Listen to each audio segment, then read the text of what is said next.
அனைவருக்கும் வணக்கம். எல்லாம் எப்படி இருக்கிறீங்க? இன்னைக்கு வந்து கடல் நண்டை வச்சு நானும் கலாவும் கிரேவி செய்ய போகிறோம். வாங்க இது எப்படி செய்கிறதுன்னு பார்க்கலாம். இந்த கடல் நண்டு கிரேவி வந்து பார்த்திங்கன்னா சாப்பிட்றதுக்கு ரொம்ப டேஸ்ட்டாக இருக்கும். சளி இருமல் இதுக்கெல்லாம் வந்து ரொம்ப ரொம்ப நல்லது. அதை தான் இன்றைக்கி நான் வந்து கிரேவி வைக்க போகிறோம். வாங்க எப்படி செய்கிறேன்னு பார்க்கலாம். காலையில் நண்டு வாங்கினோம், கடல் நண்டு. அதை இப்போ வந்து குழம்பு வைக்க போகிறோம். சுத்தம் பண்ணிக்கிட்டு இருக்கிறேன்.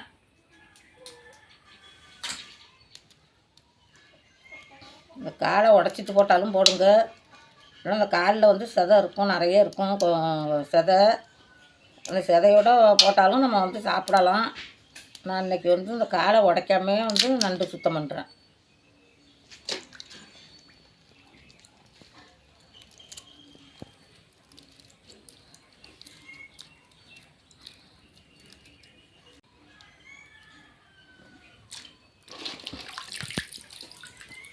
நண்டோட முட்டை ரெட் கலரில் இருக்குது. ஆமாம், இதே சாப்பிடலாமா? சில பேர் சாப்பிடுவாங்கடா. நான் போட மாட்டேன்.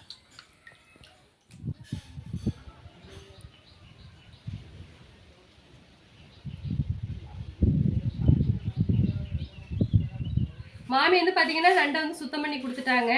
இது வந்து மூடி வச்சுட்டு இப்போ கிரேவிக்கு தேவையான பொருளெல்லாம் ரெடி பண்ணிடலாம். நண்டு கிரேவி செய்யறதுக்கு தேவையான பொருளெல்லாம் ரெடி பண்ணிடலாம். சின்ன வெங்காயம், தக்காளி, பூண்டு இது எல்லாமே உரிச்சு கட் பண்ணிக்கலாம்.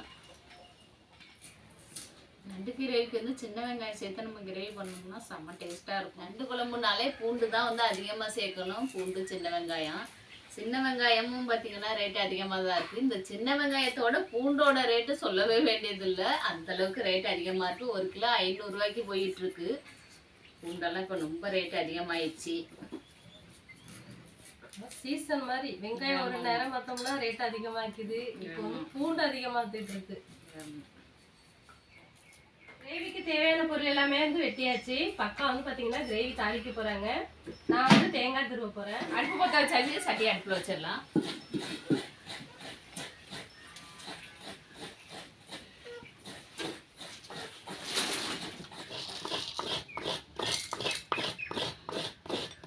நண்டு கிரேவிக்கு தேவையான பொருளை பார்க்கலாம். பாருங்கள், கடல் நண்டு வந்து நல்லா சுத்தமாக அலசி சுத்தம் பண்ணி எடுத்து வச்சுருக்குறோம். தேவையான அளவு தக்காளி கட் பண்ணி எடுத்து வச்சுருக்குறோம். சின்ன வெங்காயம் வந்து நீல வாக்கில் கட் பண்ணி வச்சுருக்குறோம். 2 பச்சை மிளகாய் வந்து குறுக்க கட் பண்ணி எடுத்து வச்சுருக்குறோம். தாளிக்கிறதுக்கு வந்து ஒரு கொத்து கருவேப்பிலை. அரைக்கிறதுக்கு பார்த்தீங்கன்னா தேங்காய், சோம்பு, ஜீரகம், மிளகு, பூண்டு இது எல்லாமே அரைக்க வேண்டிய பொருள். தாளிக்கிறதுக்கு வந்து வெந்தயம், வீட்டில் அரைச்சி வச்ச குழம்பு தூள். இது வந்து இடித்து சேர்க்கறதுக்காக பூண்டு, மிளகும் வந்து தனியாக எடுத்து வச்சுருக்குறோம். தேவையான அளவு புளி கரைச்சி வடிகட்டி எடுத்து வச்சுருக்கோம். கிரேவிக்கு தேவையான பொருள் இப்போ தாளிச்சிடலாம். அக்கா வந்து கிரேவி தாளிக்கட்டும், நான் வந்து அரைக்க வேண்டிய பொருளை வந்து அரைச்சிட்டு வந்துடுறேன். சட்டி நல்லா சூடாயிடுச்சு, எண்ணெய் ஊற்றிக்கலாம்.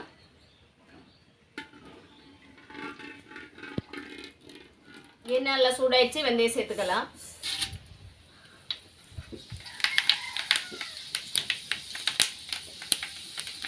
இது கூட கருவேப்பிலை சேர்த்துக்கலாம்.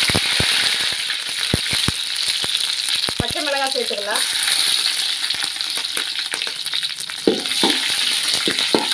சின்ன வெங்காயம் சேர்த்துக்கலாம். வெங்காயம் சேர்த்து நல்லா எண்ணெயிலே வதக்கிடலாம். வெங்காயம் நல்லா வதங்கிடுச்சு. இது கூட தக்காளி சேர்த்துக்கலாம்.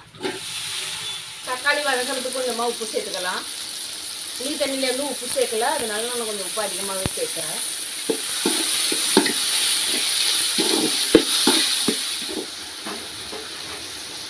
தக்காளி வந்து எண்ணெயிலே நல்லா குலைவாக வந்துருச்சு. இது கூட வீட்டில் அரைச்சி வச்ச குழம்பு தூளை சேர்த்து வதக்கிக்கலாம். மசாலாவோட பச்சை வாசனை பொருளுக்கு நல்லா எண்ணெயிலே வதக்கிக்கலாம். மசாலாவோட பச்சை வாசனை போச்சு. இப்போ கரைச்சி வச்சிருக்க புளி தண்ணியை சேர்த்துக்கலாம். கிரேவிக்கு எந்த அளவுக்கு தண்ணி வேணுமோ அந்த அளவுக்கு தண்ணி சேர்த்துக்கலாம். ரொம்பையும் திக்காக வைக்காமல் ரொம்பையும் தண்ணியாக வைக்காமல் நார்மலாக வைக்க போகிறோம். இது கூட கொஞ்சமாக மஞ்சத்தூள் சேர்த்துக்கலாம்.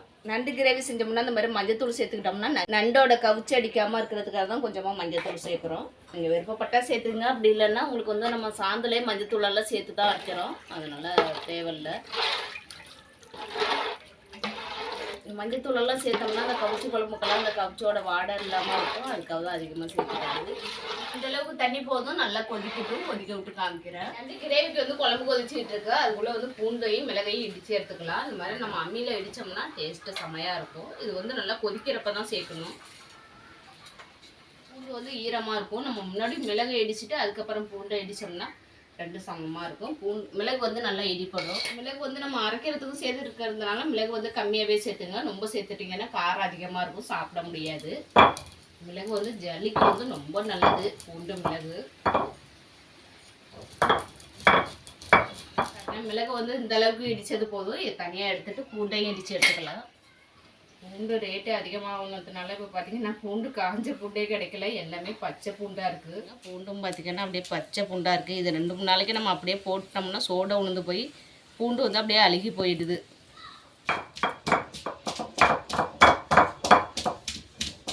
இந்த அளவுக்கு பூண்டை இடித்தது போதும். இப்போ எடுத்துக்கலாம்.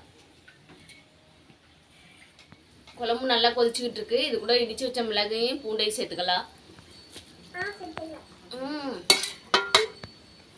நம்மளோட நண்டு கிரேவி வாசத்தை கண்டுபிடிச்சி எல்லாரும் வந்துட்டாங்க. கரிஷ்மா வந்துருச்சு பாருங்க. எங்கள் வீட்டு நண்டு குழம்பு வாசம் இழுத்து வந்துட்டேன். கரிஷ்மா நல்லா வாசமாக இருக்கா குழம்பு? வாசத்தை பிடிச்சாலே யாரும் கொடுக்குறாங்க.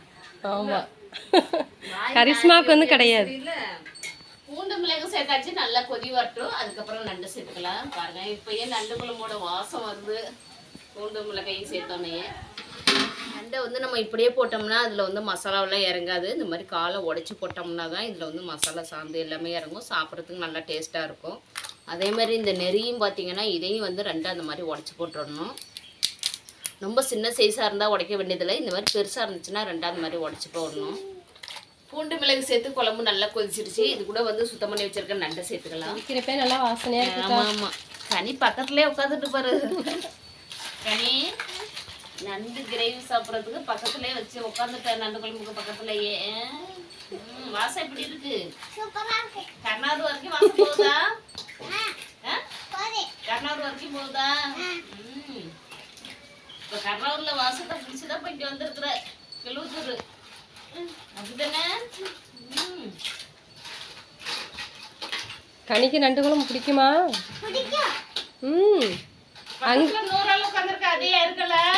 அதால இங்க உட்கார்ந்து இருந்துச்சு. அடுப்பும் பக்கத்துல போயிட்டு வராளு.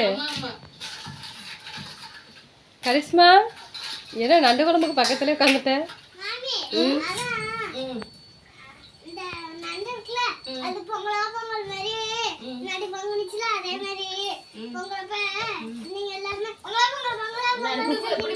நண்டு எப்படி பொங்கும்? நண்டு பொங்கி இருக்கா? பொங்கல் பொங்கி பார்த்துருக்கோம். நண்டு பொங்கி இருக்கா எங்காவது? சரி கனி, பொங்கல் பொங்குற பொங்கலோ பொங்குங்கிற. இப்போ நண்டு குழம்பு பொங்குனுச்சுன்னா என்ன சொல்லுவேன்? நண்டு சேர்த்தாச்சு. இப்போ நல்லா கிண்டி விட்டுடலாம்.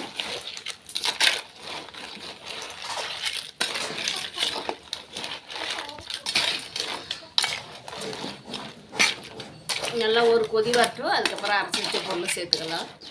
நண்டு சேர்த்து நண்டு குழம்பு நல்லா கொதிச்சுக்கிட்டு இருக்கு. இது கூட அரைச்சி வச்ச பொருளை சேர்த்து தேங்காய், சோம்பு, ஜீரகம், மிளகு, பூண்டு இது எல்லாம் சேர்த்து அரைச்சிருக்கிறோம். இப்போ இதையும் சேர்த்துக்கலாம்.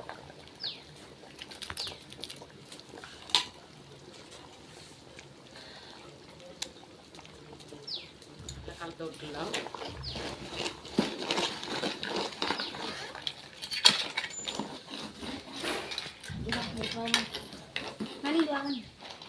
பாருங்க அரைச்சி வச்ச பொருளை சேர்த்து நல்லா கெட்டியாயிடுச்சு. இதுதான் கரெக்டான பதம். இப்போ இறக்கிடலாம். சூப்பரான நண்டு கிரேவி ரெடி ஆயிடுச்சு. ஊறிட்டா உனக்கு சாப்பிடுவோம். காரஞ்சாரமான கடல் நண்டு கிரேவி ரெடி ஆயிடுச்சு. பார்க்குறதுக்கே செமையாக இருக்குது பாருங்க. நண்டெல்லாமே நல்லா வெந்துருச்சு.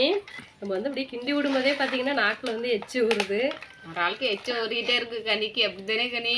ஆமாம், கனி வேற வந்து பார்த்துட்டே உட்காந்துருக்கு எப்படா குழம்பு ரெடியாகவும் சாப்பிடுவோன்னு.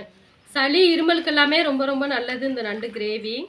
இன்னைக்கு நானும் கலாவும் எப்படி நான் கடல் நண்டு கிரேவி செஞ்சோமோ அதே மாதிரி நீங்களும் செஞ்சு பாருங்க. செஞ்சு பார்த்துட்டு எப்படி இருக்குதுன்னு சொல்லுங்க. இந்த வீடியோ பிடிச்சிருந்தா லைக் பண்ணுங்க.